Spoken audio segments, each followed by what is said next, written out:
Okay, I want to start with this. It is Thursday, July 14th. The Institute for the Study of War yesterday put this out, and I thought this was really interesting. The Kremlin likely ordered Russian federal subjects, that is, their regions, their provinces, their states, to form volunteer battalion to participate in the invasion of Ukraine. And they go on and say they could generate up to 34,000 new infantrymen. Now, the fascinating thing about this is you don't do that unless you need to. And so that tells you about what's been happening to the attrition rate of Russian soldiers in Ukraine. Okay, separatist official says Russian and proxy forces have entered Servisk. And Servisk is like the town closest to the border. Reuters is reporting it, but I don't know that we can just take Cass's word for it, whether they have entered it or not. Here is Servisk. Oh, I'm sorry. Here is Servisk. It is this town closest to the Russian border on the map, and so they're in deep trouble. Slovansk is in trouble. Bakhmut is in trouble. Kramatorsk is. Uh, I mean, these are what's coming first, second, third, and fourth as far as the Russian agenda goes. But over the last week, the British have said in the Donbas, Russian forces continue to conduct artillery strikes, but they haven't achieved any territorial advances in the last 72 hours. So that's kind of good news. But usually the way that they work is that they soften up with artillery before they advance, and I think that's what they're doing right now.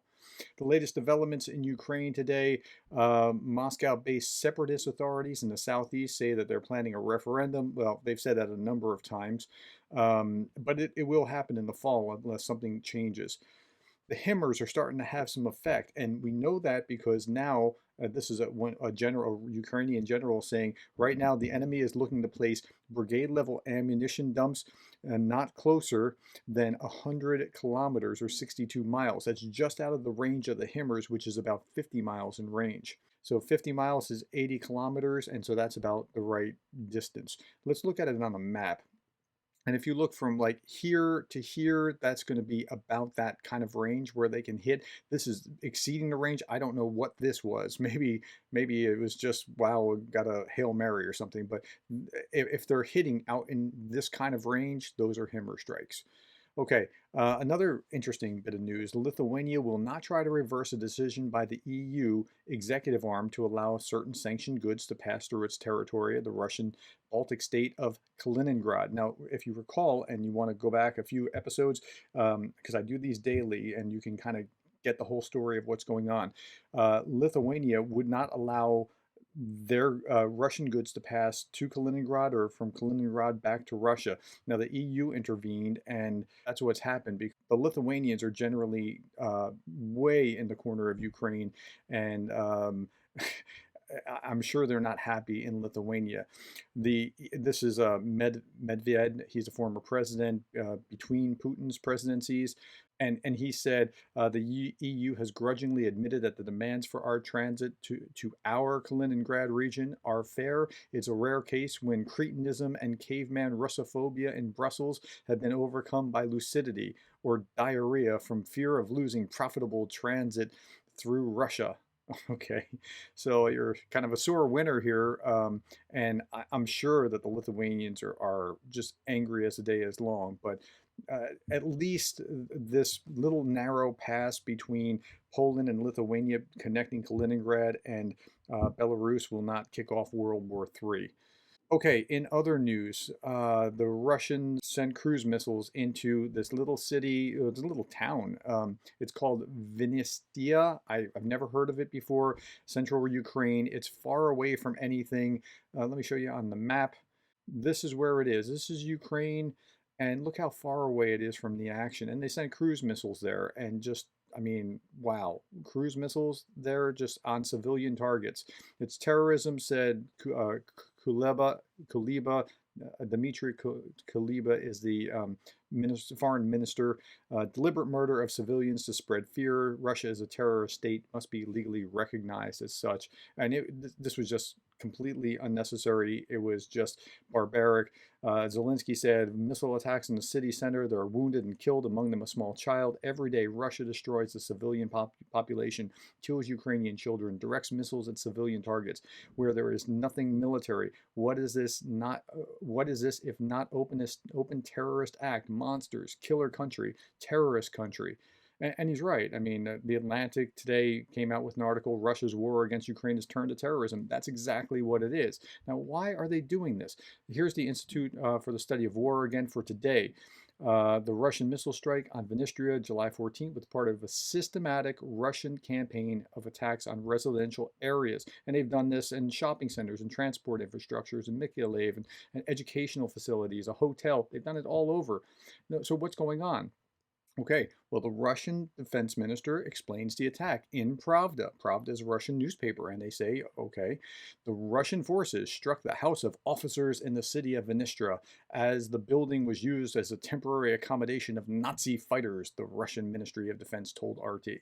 They're full of crap. I mean, they're just, I mean, okay, so that's what that is. And again, Vinnytsia is over here. There's not anywhere near any fighting, and this was pretty horrible. Now, about 30% of the missile attacks from Russia over the last week, according to the Ukrainian Ministry of Defense, or Ukrainian General Staff, said 30% of the missile attacks were targeted at civilian infrastructure. Now that is against the rules of war of like what we've known for hundreds of years, the Geneva Convention, things along those lines. So you got to ask, like, what is going on? Well, it makes sense when you understand this. So 45 nations pledged to coordinate evidence of war crimes in Ukraine. When do they do these missile attacks? When Western leaders meet, right? They're meeting at The Hague. Today they met at The Hague and to talk about war crimes in Russia. And it's like Putin has this pattern of whenever the G7 or NATO or these guys meet, he does these like obnoxiously terrible terrorist kind of strikes on a mall, around residential buildings or what have you. And he's doing it today. It's the same pattern. Now, RT. At the same time, RT is reporting that Ukrainian militants forced mothers and newborns out of maternity wards. Now, RT is making up crap, right? In the settlements of the Dobrovsk and Knastra-Limansky district in Odessa region, Ukrainian militants use hospitals and ambulance stations as command posts and barracks. And at the same time, all the patients, regardless of their health condition, as well as maternity ward patients and their newborn children, were ruthlessly kicked out of the medical institutions. Look, if that was happening, Western media would be all over it. Okay, they go on. Such actions of the criminal Ukraine authorities show their complete indifference to the fate of their own citizens and absolute disregard for moral norms and principles of international humanitarian law. Okay, first, it's not your business what they're doing in Ukraine, and so you don't invade over whatever they're doing. But let's say you're involved in war crimes, like serious, legit war crimes, like shooting missiles from a submarine into civilian buildings in a city that has nothing to do, is nowhere near the war, and lying about it. So, it's, I mean, it's, they lie and they lie and they lie and then they lie about their lying.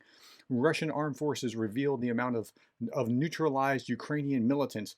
The Ministry of Defense of the Russian Federation told reporters on Thursday, as a result of the strikes, the total losses from these formations amounted to up to 1,000 personnel and more than 100 pieces of weapons and military equipment. No, I mean, if this was true, Western media would be reporting this. That would be too big to hide, but they lie, and this is in Pravda. So Pravda is this is the news that they're getting in Russia. Okay, so this one was fascinating. Putin signs a media discrimination tit-for-tat law. So this is in RT. Now, RT is Russian television. You can't actually find it in the US because it's pulled off major carriers. I found it through Rumble. That's the only place where I could find it. It's off YouTube. It's not in major cable subscriptions. And so what he's saying is, if any country that pulls our stuff, we're going to pull their stuff as well. So according to the law, if a ban restriction is imposed on the activity of Russian media outlet within the territory of a foreign state, the prosecutor general and deputies may apply similar measures to that country's media outlets operating in Russia. So Oh, if you pull our stuff, we're going to pull your stuff. Now it gets even worse. These include the distribution of false information. How do they define false information? Anything that is against what the official Russian line is. So I mean, this is like crazy totalitarian kind of measures. These include the distribution of false information, discrediting the activities of the Russian armed forces, so you can't speak against the Russian armed forces, as well as demonstrating clear disrespect for, quote, society, the state, and the official symbols of the Russian Federation. Wow. I mean, with one stroke of a pen, you've just locked up everyone's speech. Dissemination of information containing calls for the organization of or participation in unauthorized public events will also get you in trouble. So that's bad. And wow. Okay. So let me keep moving. Okay, this guy Vucic, he is the president of Serbia, and he said this really ominous phrase: "I know what awaits us as soon as Vladimir Putin finishes business in Servetsk, Bakhmut, and Solidar." These are those areas I was talking about. Servetsk is under attack right now. Slavansk, Kramatorsk, everything I just showed you on the map. His proposal will follow. Now, so a peace proposal will follow, like he's going to grab his land and then offer terms. And he goes on, if they do not accept him, if they do not intend to, we will go to hell. I'm just like, whoa, okay. So he's saying like you just accept Putin's terms or else, and that's bad. In the same way that I was talking about the ISW, I led with the Institute for the Study of War, talking about conscriptions in Russia. Here, wanted men between 20 and 55 years old to serve as volunteer contract soldiers. Salary $3,400 a month. $3,400 a month is 4 times the going rate in Russia. Like, I mean, the national average in Russia. It's about $40,000 a year US, which is actually a really amazingly good salary there. So they even had this like this social media thing. I'll show you in just a minute, where the guy's saying, "Become a winner, prove you're a real man." And so here's the video of in their local region, the officer saying whatever the officer is saying.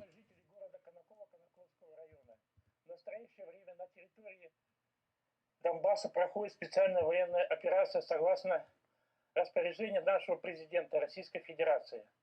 В ней участвуют граждане Российской Федерации. Okay, he sounds like he's a little bit out of shape, but this is what they're doing. Prove you're a winner, become a real man, get this bonus money, and serve in Ukraine and get. I hope you live. It's going to be tough, but that's what's going on, and you wouldn't be doing that if you didn't have to, and that's really the point. So all right, I'm out of time. Thank you for listening to this so far. If you want to go back into previous episodes, please feel free to do that. Subscribe. I do these daily, and I hope they help you understand what's going on in Ukraine.